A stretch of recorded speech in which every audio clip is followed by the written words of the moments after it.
မီးတောင်ပေါက်ကွဲခြင်းဆိုတာ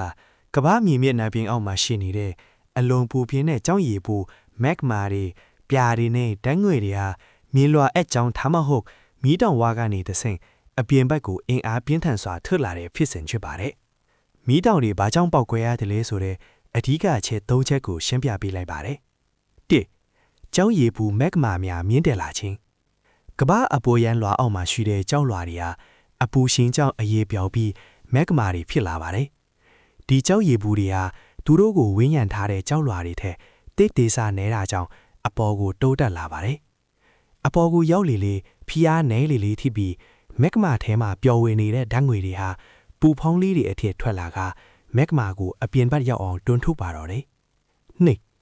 ကမ္ဘာကြောက်ချချက်များရွေလျားခြင်း tectonic plate movements မီးတောင်အများစုဟာကြောက်ဖြာချက်တွေရဲ့အစုံပိုင်းတွေမှာဖြစ်ပေါ်တတ်ပါတယ်။ကြောက်ဖြာချက်များခွာထွက်ခြင်းကြောက်ဖြာချက်နှစ်ခုတစ်ခုနဲ့တစ်ခုဝေးရကိုခွာထွက်သွားတဲ့အခါကြားထဲမှာဟားခွက်ချက်လာပြီးမြေအုပ်ကကြောက်ရည်ဘူးတွေအလွယ်တကူထွက်လာတတ်ပါတယ်။ကြောက်ဖြာချက်တစ်ခုအောက်တစ်ခုငုပ်ရှူးခြင်း subduction ကြောက်ဖြာချက်တစ်ခုကနောက်တစ်ခုရဲ့အောက်ကိုငုပ်ရွှေးဝင်ရောက်သွားတဲ့အခါအပူရှိန်နဲ့ဖိအားကြောင့်ကြောက်တီအေးပျော်ပြီးမက်ဂမာတွေအဖြစ်ပြန်လဲပေါက်ကွဲထွက်လာတာဖြစ်ပါတယ်။၃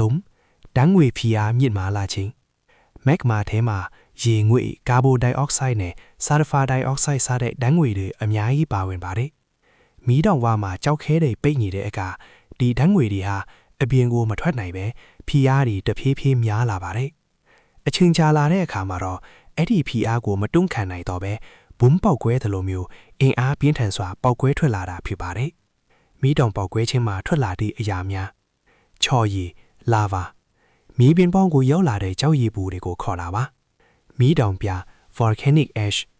ကြောက်မှုလေးတွေနဲ့ဖန်းဆေးလေးတွေပါဝင်ပြီးလေထုထဲမှာအဝေးကြီးအထိပြန့်နှံ့နိုင်ပါတယ် pyroclastic flow အရှိန်အလွန်ပြင်းပြီးအလွန်ပူလက်တန်းငွေနဲ့ကြောက်ခဲတွေစီးဆင်းလာတဲ့အန်တဲ့အရှိဆုံးဖြစ်စဉ်တစ်ခုပါ